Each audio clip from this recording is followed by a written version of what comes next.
पेटू, मुझे बेवकूफ़ बनाने की कोशिश मत करो। मैं तुम्हारी चाल अच्छी तरह समझ गई हूँ। एक जंगल में बरगद के बहुत बड़े पेड़ पर चिड़ा और चिड़िया का एक जोड़ा रहता था। दोनों बड़ी मस्ती में गाने गाते, नाचते और मज़े से रहते थे। चिड़िया सीधी साधी और भोली भाली थी, लेकिन चिड़ा बहुत चालाक और कामचोर था। चिड़ा और चिड़िया सुबह उठकर साथ ही दाना चुनने के लिए जाते थे। एक दिन उन दोनों को खाने के लिए अनाज और एक भी दाना नहीं मिला। दोनों को बहुत भूख लगी थी। दाना ढूंढने के लिए दोनों उड़ते उड़ते बहुत दूर निकल गए और दूर गांव में एक घर में जाकर घुसे। उस घर में एक बर्तन में दाल और दूसरे बर्तन में चावल रखे थे।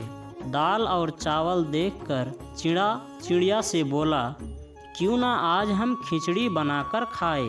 चिड़िया ने भी हाँ कर दी। चिड़े ने अपनी चोंच में दाल भर ली और चिड़िया ने चावल भर लिए और दोनों अपने बरगद के पेड़ पर वापस लौट आए। वापस लौटते ही उन्होंने खिचड़ी बनाई।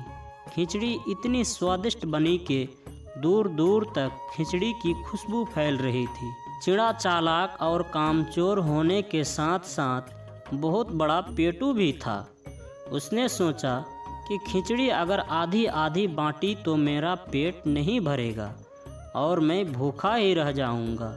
उसने एक चाल चली।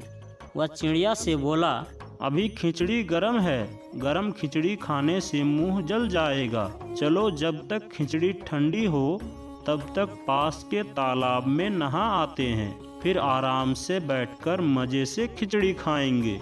लेकिन अगर हम दोनों साथ में नहाने चले गए तो पीछे से कोई जानवर हमारी खिचड़ी खा जाएगा। इसीलिए ऐसा करते हैं कि पहले मैं नहाकर आता हूँ, जब मैं नहाकर आ जाऊँ तो तुम नहाने चली जाना।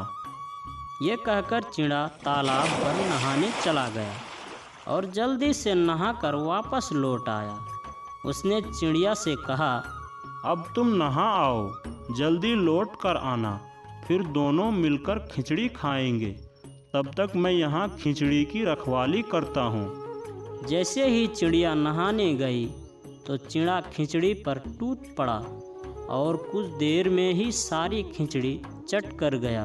वह चिड़िया के आने से पहले पहले से ही पूरा खिचड़ी खा गया।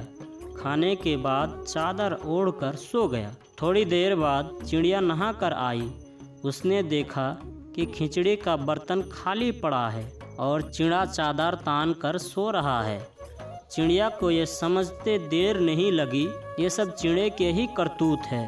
उसने गुस्से में चिड़े की चादर खींचकर उसे जगाया। चिड़ा चिड़िया को गुस्से में देखकर अनजान बनने का नाटक करने लगा। चिड़ा बोला, क्या हुआ चिड़िया रानी, तुम इतने गुस्से में क्यों हो? नहाकर आने में तुम्हें इतनी देर कैसे लग गई? मैं तो तुम्हारा इंतजार करता करता सो ही गया था। तुम आ गई हो तो चलो अब हम खिचड़ी खाते हैं। चिड़िया गुस्से में बोली, पेटू, मुझे बेवकूफ़ बनाने की कोशिश मत करो। मैं तुम्हारी चाल अच्छी तरह समझ गई हूँ। खिचड़ी तुमने छोड़ी ही कहाँ खाने के लिए, वह तो तुमने पहले ही सारी चट कर ली।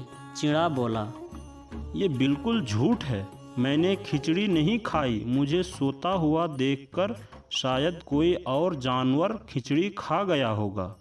चिड़िया बोली, ठीक है, तुम झूठ बोल रहे हो। यह सच, इसका फैसला हम किसी तीसरे पक्षी से करवाएंगे। थोड़ी दूर पीपल के पेड़ पर एक कौवा रहता था। कौवा बहुत अक्लमंद था। चिड़िया ने कहा कि चलो कौवे से पूछते हैं कि कौन सच बोल रहा है और कौन झूठ बोल रहा है। दोनों कौवे के पास चले गए। चिड़िया ने कौवे को सारी बात बताई। चिड़िया की बात सुनकर कौवा सारा माजरा समझ गया। वह बोला, मैं तुम दोनों की कच्चे धागे से परीक्षा लूँगा। तुम दोनों को बारी बारी से पीपल के इस पेड़ से लटके हुए एक कच्चे धागे से झूलना होगा।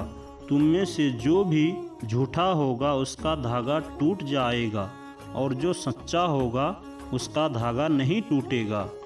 चिड़ा और चिड़िया दोनों परीक्षा देने के लिए राजी हो गए। चिड़े ने चिड़िया से कहा, चिड़िया रानी, पहले तुम झूलो, मैं तुम्हारे बाद झूलूंगा।